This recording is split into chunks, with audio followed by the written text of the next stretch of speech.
दर्शकवृन्द नमस्कार। म निमकान्त पाण्डे। इलामको 2 नम्बर क्षेत्रको उपचुनावले धेरै सन्देश प्रवाह गर्यो।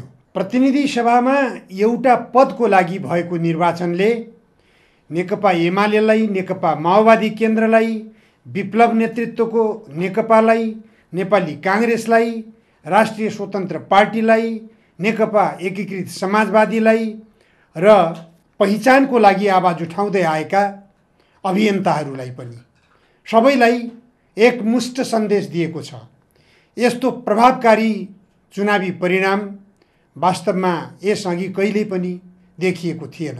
सबैले आफ्नो हैसियतलाई समीक्षा गरिरहेका छन्। नेकपा एमालेले हर्ष बढाइ गरिरहेको छ।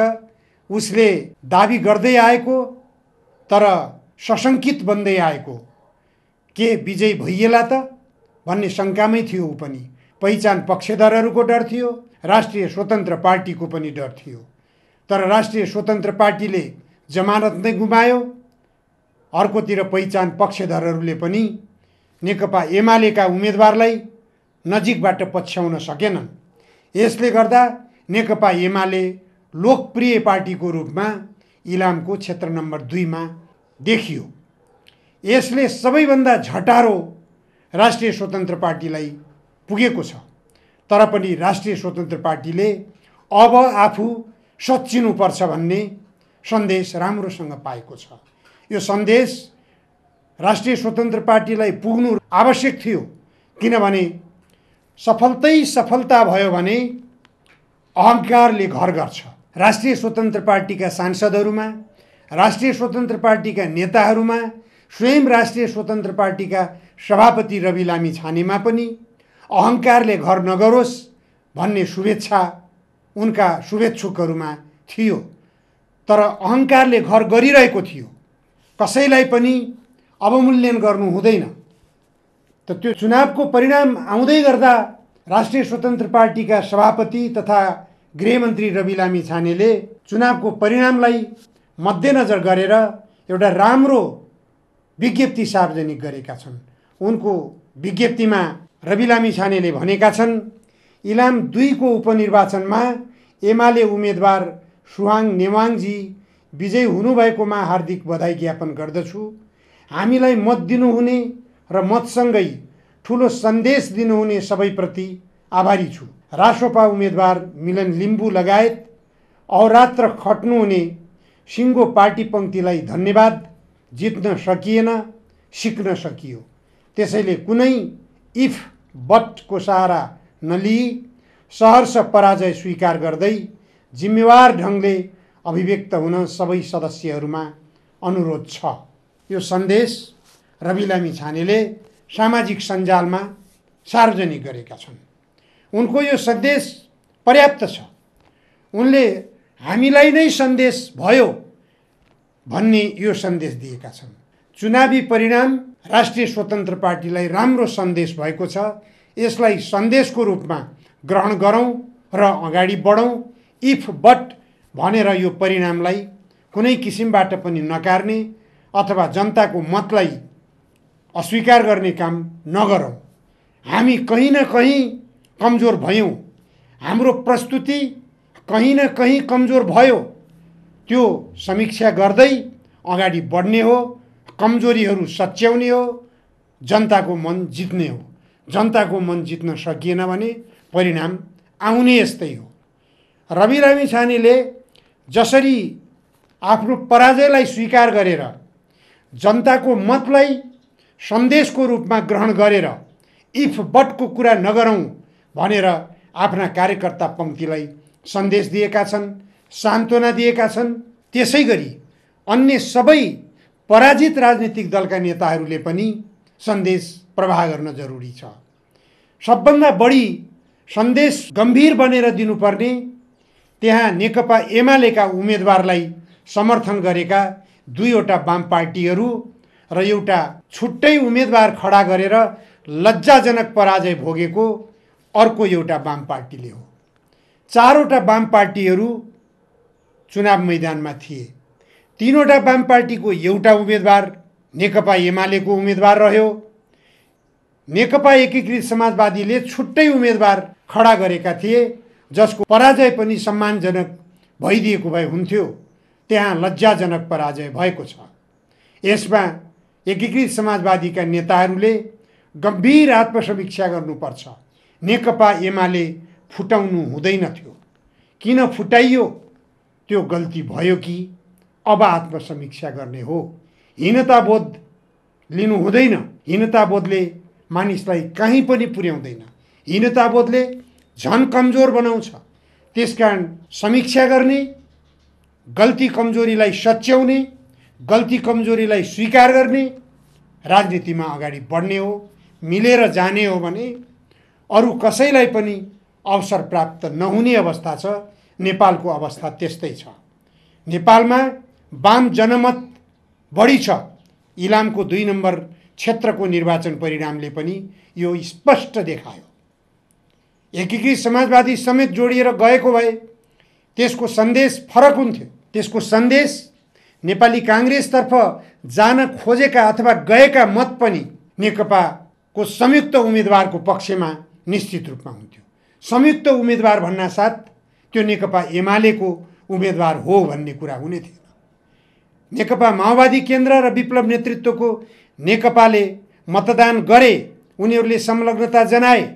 त्यसकारण पनि नेकपा एमालेको उम्मेदवारलाई हामीले मतदान गर्यौं भन्ने रूपमा अर्थ्याउनु हुँदैन। वाम उम्मेदवारलाई मतदान गरियो। सूर्य चुन्न लिएको वाम उम्मेदवार। फरक केही पर्दैन। तर अब गर्नुपर्ने के हो त? सबैभन्दा गम्भीर पक्ष यो हो। जित्न त चुनावमा नेकपा एमालेको उम्मेदवारले जित्यो। वाम समर्थित उम्मेदवारले जित्यो। जितिसकेपछि नेकपा एमालेले अब गर्नुपर्ने के? नेकपा माओवादी केन्द्रले गर्नुपर्ने के? विप्लव नेतृत्वको नेपाल कम्युनिस्ट पार्टीले गर्नुपर्ने के? यो हो गम्भीर विषय। पराजित हुँदैमा केही फरक पर्दैन। राष्ट्रिय स्वतन्त्र पार्टीका रवि लामिछानेले गर्नुपर्ने के नगरेको हुनाले यो परिणाम भोग्नु पर्यो, त्यसतर्फ पनि आत्मसमीक्षा जरुरी छ। जरुरी के पनि हो भने राष्ट्रिय स्वतन्त्र पार्टीप्रति नेपाली जनताले आशा गरेको के हो? रवि लामिछानेले सञ्चार क्षेत्रबाट राजनीतिमा हाम फाल्दै गर्दा उहाँले प्रतिबद्धता व्यक्त गरेका विषयहरू के हुन् ती सम्बोधन गर्नतर्फ उहाँको ध्यान पुग्यो कि पुगेन? अहिले सत्ता समीकरणमा 4वटा मन्त्रालयको नेतृत्व राष्ट्रिय स्वतन्त्र पार्टीका नेताहरूले गरिरहेका छन्। देशभित्र रोजगारी सृजना गरेर विदेशिएका नेपाली युवाहरूलाई नेपालमा फर्काउने अभियान थालनी गरिनेछ भनेर रवि लामिछानेले व्यक्त गर्नुभएको थियो। त्यो अभियान थालनी भयो कि भएन? जबकि श्रम मन्त्रालय राष्ट्रिय स्वतन्त्र पार्टीको जिम्मेवारीमा छ। श्रम मन्त्रालयले के गरिराखेको छ? श्रम मन्त्रालयले वैदेशिक रोजगारीको निम्ति गन्तव्य मुलुक खोजिरहेको छ। गन्तव्य मुलुक खोजी गर्दै युवाहरूलाई त्यसतर्फ पठाउने अभियानलाई सशक्त रूपमा निरन्तरता दिने काम गरिरहेको छ। यो रवि लामिछानेको प्रतिबद्धता अनुरूपको काम भयो कि भएन? यो समीक्षाको विषय हो। त्यसैगरी खेलकुद मन्त्रालयको जिम्मेवारी राष्ट्रिय स्वतन्त्र पार्टीको जिम्मेवारीमा छ। खेलकुद मन्त्रालय मातहतबाट के हो गर्नुपर्ने काम? त्यसतर्फ ध्यान पुग्यो कि पुगेन? खेलकुद मन्त्रालय मातहतबाट देशव्यापी रूपमा युवाहरूलाई परिचालन गर्न सकिन्छ। कमसेकम सकारात्मक सन्देश दिने गरिकन युवाहरूलाई आकर्षण दिन सक्नु पर्दथ्यो। त्यो आकर्षण दिनेतर्फ आफ्नो प्रतिबद्धता समेत व्यक्त गर्न सकिरहेको अवस्था छैन। राष्ट्रिय स्वतन्त्र पार्टीले अर्को चुकेको ठाउँ यो पनि हो।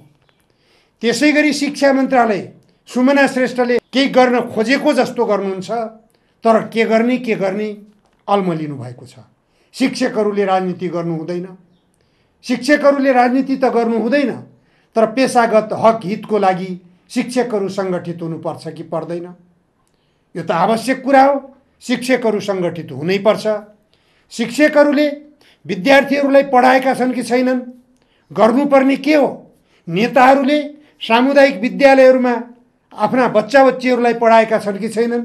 कर्मचारीहरूले सामुदायिक विद्यालयहरूमा आफ्ना बच्चाहरूलाई पढाएका छन् कि छैनन्? सामुदायिक विद्यालयहरूमा विद्यार्थीहरूलाई शिक्षण शुल्क ठटाइएको छ कि छैन विभिन्न बहानामा? अनुगमन गर्न पर्ने विषयहरू यी हुन् र सामुदायिक विद्यालयमा अध्ययनरत विद्यार्थीहरू लगायत निजी क्षेत्रमा सञ्चालित विद्यालयहरूमा पनि नैतिक शिक्षा विद्यार्थीहरूलाई पढाइन्छ कि पढाइँदैन? व्यवहारिक शिक्षाको ज्ञान विद्यालयहरूमा दिलाउने गरिएको छ कि छैन? फोहोर व्यवस्थापन सम्बन्धी ज्ञान विद्यालयहरूमा सिकाउने गरिएको छ कि छैन? कृषि प्रधान मुलुक हो, कृषि कर्म विद्यालयहरूमा सिकाउने गरिएको छ कि छैन? विद्यालयहरूले विद्यार्थीहरूलाई शैक्षिक शुल्कमा लुट मचाइरहेका छन् कि छैनन्?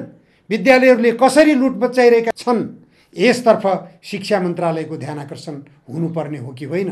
त्यसतर्फ शिक्षा मन्त्री सुमना श्रेष्ठको ध्यान पुगिरहेको छैन। उहाँले पनि केही काम गर्न खोज्नु भएको छ, केही सकारात्मक काम भएका छन्, उहाँको पहल कदमी भएको छ, तर पर्याप्त रूपमा शिक्षा क्षेत्रमा जो विकृति र विसङ्गतिहरू थुप्रिएका छन् ती थुप्रोलाई हटाउनतर्फ हिजोका राजनीतिक दलहरूले जो निरन्तरता दिएका थिए, जो विसङ्गतिको बीजारोपण गरेका थिए, ती विसङ्गतिको बीजारोपणहरूलाई उखेल्न, सफा गर्न अत्यन्त आवश्यक छ। त्यसको निम्ति सुमना श्रेष्ठसँग धेरै अवसर छ। त्यसै गरी गृहमन्त्री रवि लामिछानेसँग आफैमाथि उठिरहेको प्रश्न छ। सहकारी प्रकरणमा चारैतिरबाट रवि लामिछानेमाथि औँला उठाइएको छ। लखेटिरहेका छन्, संसदमा लखेटेका छन्, सञ्चार माध्यममा लखेटेका छन्, सडकमा लखेटेका छन्, पुतला जलाएका छन्, हरेक तरिकाले रवि लामिछानेलाई लखेटिएको छ। उहाँ स्वयं गृहमन्त्री हुनुहुन्छ।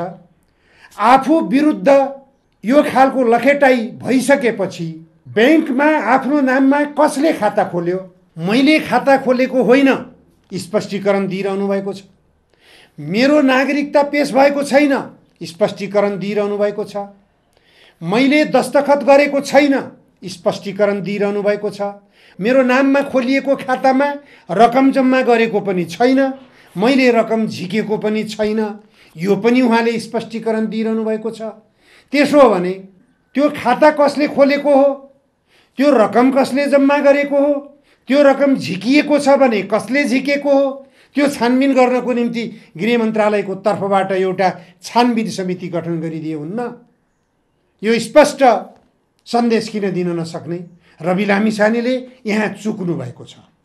यो काम गर्न नसक्नु गृहमन्त्रीको हैसियतमा पुगिसकेपछि रवि लामिछानेले इलामको चुनावको परिणामलाई मध्यनजर गरेर उहाँले स्वीकार गर्नुभएको छ। स्वीकार गरेर मात्र हुँदैन, अब कार्यान्वयन गर्नु पर्यो। आफू विरुद्ध उठिरहेका प्रश्नहरूको जवाब दिनको निम्ति एकातिर सहकारी लुटेर लुकिरहेका जीवी राईलाई पक्राउ गर्न नसक्नु रवि लामिछाने गृहमन्त्रीको कमजोरी हो। रवि लामिछानेको कमजोरी हुन आउँछ त्यो, किनभने गृहमन्त्रीको जिम्मेवारीमा उहाँ हुनुहुन्छ। इन्टरपोललाई सक्रिय गराउँदा पनि, अन्तर्राष्ट्रिय प्रहरी सङ्गठनलाई सक्रिय गराउँदा पनि नेपालको एउटा कुख्यात आर्थिक अपराधी त्यसलाई समाउन सकिँदैन भने त्योभन्दा लज्जाजनक विषय के हो? अरू डेलिभरी हुन सकेनन्, मैले अघि चर्चा गरिसकेँ। आफ्ना जिम्मेवारीका मन्त्रालयहरू, राष्ट्रिय स्वतन्त्र पार्टीका नेताहरूले सम्हालेका मन्त्रालयहरू नमुना मन्त्रालय बन्नुपर्छ। अरूको निम्ति सिको गर्ने मन्त्रालय हुनुपर्छ। ओ राष्ट्रिय स्वतन्त्र पार्टीको श्रम मन्त्रालयले यस्तो राम्रो काम गर्यो, मैले गर्न सकिनँ भनेर अरूलाई पछ्याउने वातावरणको सृजना गरिदिनुपर्छ। अनि बल्ल नयाँ शक्तिको रूपमा आफ्नो परिचय स्थापित गराउन सक्ने हुन्छ। अहिले सडकबाट निकै नारा गुन्जायमान गराइरहेका राष्ट्रिय प्रजातन्त्र पार्टी इलामको चुनावले राम्रो सन्देश उनीहरूलाई पनि दियो, हैसियत आकलन गर्ने सन्देश दियो। राजालाई पुनर्स्थापना गर्ने जो नारा उनीहरूले दिँदै आएका थिए, तिमीहरूको नाराप्रति हाम्रो समर्थन छैन। इलामेली जनताले स्पष्ट रूपमा जवाब दिए। किन त्यस्तो जवाब दिए त्यो पनि स्पष्ट रूपमा बुझ्न जरुरी छ। टोटल नजिक 60% मत खस्यो इलामको 2 नम्बर क्षेत्रमा। त्यही 2 नम्बर क्षेत्रमा दुर्गा प्रसाईले जनताका आवाजहरूलाई बुलन्द गर्दै वित्तीय क्षेत्रका अराजकतावादी लुटेराहरूबाट लुटिएका जनताको आवाज उठाउँदै गएर तपाईहरूले यो उपचुनावमा मत नहाल्नुहोला भनेर आवाज गुन्जायमान गराए।